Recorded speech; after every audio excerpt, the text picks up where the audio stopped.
इस बार चुनाव आयोग ने अनोखी पहल की है। 85 वर्ष से अधिक आयु के मतदाताओं, 40% से अधिक विकलांग मतदाताओं और इसके साथ साथ गर्भवती महिलाओं को घर पर ही मतदान की सुविधा उपलब्ध करवाने का निर्णय आया है, जिसको लेकर अधिकारी सक्रिय हो चुके हैं। यमुनानगर ज़िला की बात करें तो यमुनानगर ज़िला में 207 लोगों ने मतदान के लिए इच्छा जाहिर की थी, जिसमें से 174 पात्र सही पाए गए। उनमें से 167 मतदाताओं ने अपने घर पर ही मतदान कर दिया है। मतदान करने के उपरांत वह मतशील हो चुके हैं और संबंधित संसदीय क्षेत्रों में भेजे जा चुके हैं। इसके लिए एक 5 सदस्यीय टीम बनाई गई थी। उस टीम में जो अधिकारी शामिल थे, सबकी अपनी अपनी ड्यूटी थी, अपने अपने कर्तव्य थे। उसी के मुताबिक यह कार्रवाई चल रही है। आप देख सकते हैं मतदाता के घर पहुंची है टीम, जिसमें 5 अधिकारी शामिल हैं, पुलिस कर्मचारी शामिल हैं। सारे कार्रवाई की वीडियोग्राफी करवाई जा रही है ताकि कोई शिकायत वाली बात ना रहे। जो 85% से 85 वर्ष से ऊपर के मतदाता हैं, उनका मतदान करवाया जा रहा है। यमुनानगर में इस तरह के 200 से ज़्यादा लोगों ने अप्लाई किया था, लेकिन 167 लोगों ने मतदान किया है।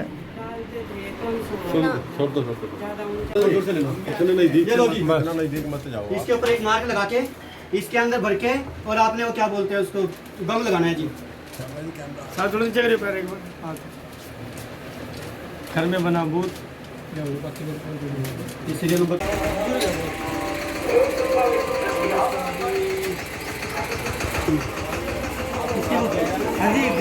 जी किसकी वोट है? इनकी है क्या?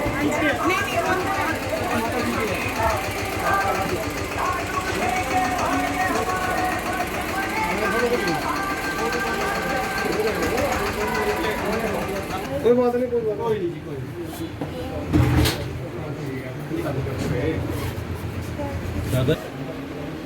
आधार कार्ड, वोटर कार्ड या फिर कोई पैन कार्ड होगा। ये अगेंस्ट कहाँ से आ रही है? ये खिड़की बंद करना भाई जी, अगेंस्ट आ रही। हाँ ठीक ठीक ठीक ठीक ठीक ठीक हो गया, ठीक हो गया। लेकिन हल्की सी खोल दिया अभी, जो वोटिंग करेंगे ना ये बंद कर देंगे। उससे आगे लगी वाली फोटो कितनी एज है इनकी? इनकी एज है जी 95 में 60 वर्ष की है। 95 में 60 वर्ष की है तो 25-24 हो दोनों 84 के लगभग है। 80 आपने एक बॉक्स में टिक करना है, पेन से टिक करके ना बस आगे निशान लगाना है। क्रॉस का लगा दो या टिक का लगा दो, कोई सा भी निशान लगा दो, दोनों चल जाएगा। डाल बहुत बढ़िया सिस्टम है जी आपका। हाँ जी बस लगा दो, बस हो गया यहाँ पे। हाँ बस लगा दो हल्का सा, बस हो गया। ये लो इनको फोल्ड करो। इसकी वीडियो में चला दिया, खाली वो शाही लगी वाली है वो चला दिया।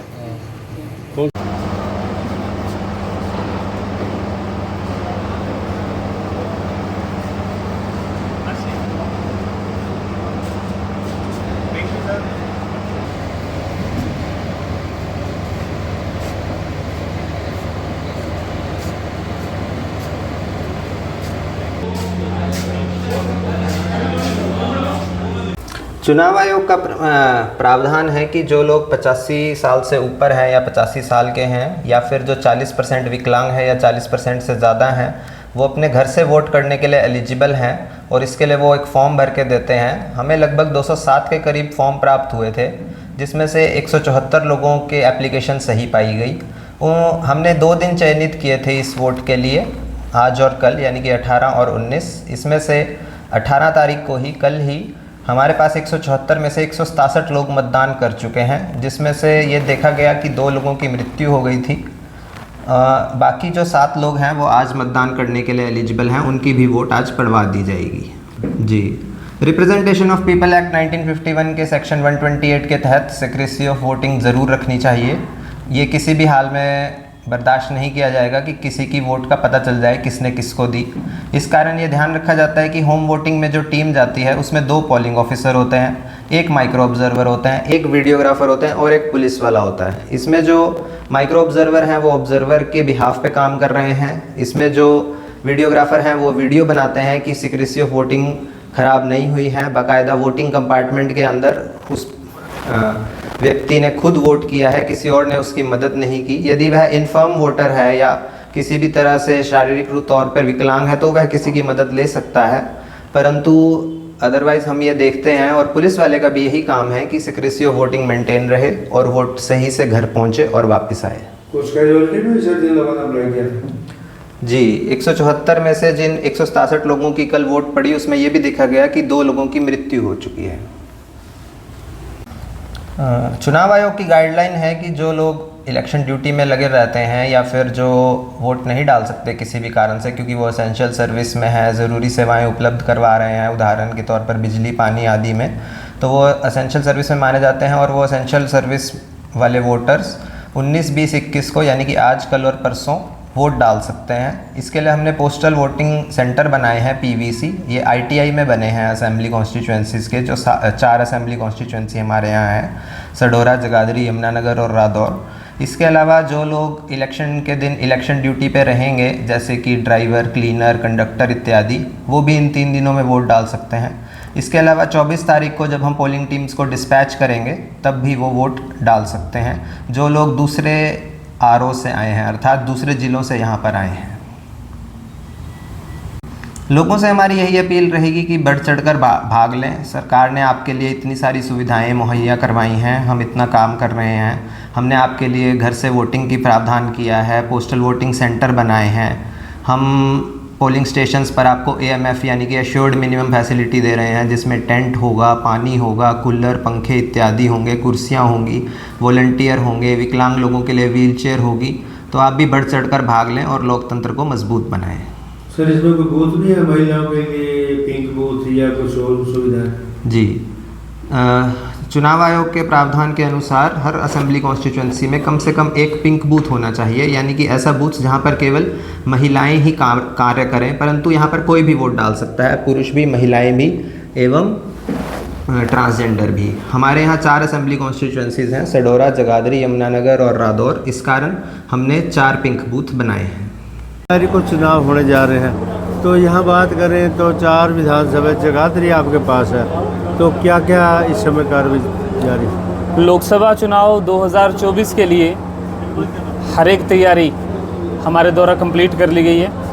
किट बैग जो पोलिंग पार्टीज़ को देना है, उसके अलावा वोटिंग मशीन और मैन पावर जो डेप्यूट करनी है और ट्रेनिंग उनकी करानी है, ये सब चरण हम कर चुके हैं। पोस्टल बैलेट यहाँ से जिनको इशू किए जाने हैं, इलेक्शन ड्यूटी सर्टिफिकेट इशू किए जाने हैं, उस पर भी कार्य चल रहा है। मग्ड कॉपी तैयार करनी है, इलेक्शन से संबंधित जो भी सामग्री तैयार करनी है तो उसके संबंध में कार्य हम ITI के मोटर मैकेनिक वर्कशॉप में जगाधरी असेंबली कॉन्स्टिट्यूंसी से रिलेटेड कार्य चल रहा है। 17, 18 और 19 3 दिन यहाँ पर हमारा EVM कमीशनिंग का कार्य चला। कमीशनिंग के दौरान हम देखते हैं कि हमारी जो EVM है वो ठीक से काम कर रही है, उसके अंदर कोई बैटरी की दिक्कत, कोई रोल की दिक्कत, और उसके अंदर बैलेट पेपर फिक्स किया जाता है। सभी पॉलिटिकल पार्टीज़ को भी इस बारे में सूचित किया जाता है कि वो अपने एजेंटों के माध्यम से या खुद आकर चुनाव जो कैंडिडेट्स हैं वो देख लें इनकी तैयारी और इनकी वर्किंग मशीनों की देख लें, इनके ऊपर जो सील होती है उनके नंबर भी उनसे शेयर किए जाते हैं। इसके अलावा आज एक मॉक पोल का प्रोसीजर भी चल रहा है। इलेक्शन कमीशन की हिदायत अनुसार जितने भी हम मशीनें उपयोग करते हैं उनकी 5% मशीनों में हमने 1000 वोट डलवा के दिखाने होते हैं। तो मेरे वहाँ वो 15 मशीनें हैं, उनके अंदर 1000 वोटों की पोलिंग हो रही है और 5 पार्टियों के कैंडिडेट्स ये देखकर भी जा चुके हैं। कैंडिडेट या उनका चुनावी एजेंट जो है आकर इनकी प्रक्रिया चेक करके जा चुके हैं, वो पूरी तरह संतुष्ट थे और जो पूरी प्रक्रिया है वो वीडियोग्राफी के अंदर करी जा रही है और सब कर्मचारी द्वारा अपना काम बड़े अच्छे ढंग से किया जा रहा है। तो कितने लोगों ने अप्लाई किया है और किन लोगों के लिए? जितने भी वोट इलेक्शन EVM मशीन से बाहर पड़ते हैं डिफरेंट सिचुएशंस की वजह से, उन सबको पोस्टल बैलेट कहते हैं। और पोस्टल बैलेट पहले तो 60 लोगों के हमारे पास फॉर्म 12D में आवेदन आया था, वो ऐसे लोग थे जो सीनियर सिटीज़न थे, 85 से ज़्यादा आयु थी जिनकी, या जो है 40% से ज़्यादा विकलांग थे। 60 लोगों ने हमारे पास आवेदन किया और कल और आज हमारी टीम घर पर उनकी वोटिंग करवाने गई और 58 लोगों ने उसमें मत दिया है। एक एब्सेंट थे, एक की मृत्यु हो चुकी थी, इसकी वजह से वोट नहीं दे पाए। तो उनकी वोटिंग करवाकर उनके जो हमारे मतपत्र आए वो हमने पूरी एहतियात के साथ आरओ अम्बाला, जो हमारे रिटर्निंग अधिकारी हैं लोकसभा के अम्बाला, वहाँ पर जमा करा दिए हैं। और उनकी काउंटिंग, अब जब काउंटिंग होगी तो लास्ट में उनकी अम्बाला ही काउंटिंग होगी, जिस दिन गिनती का दिन है। उसके अलावा हमारे पास जो इलेक्शन ड्यूटी पर लगे हुए हैं विभिन्न लोग, उन्होंने इलेक्शन ड्यूटी सर्टिफिकेट और पोस्टल बैलेट के लिए भी अप्लाई किया है।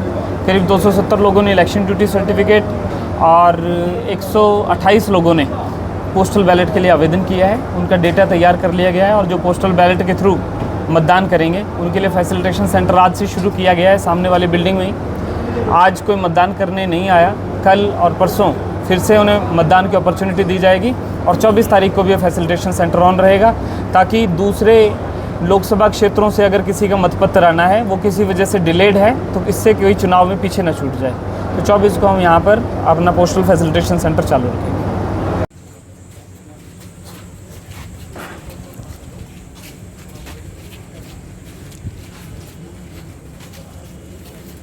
चलो करते हैं अभी।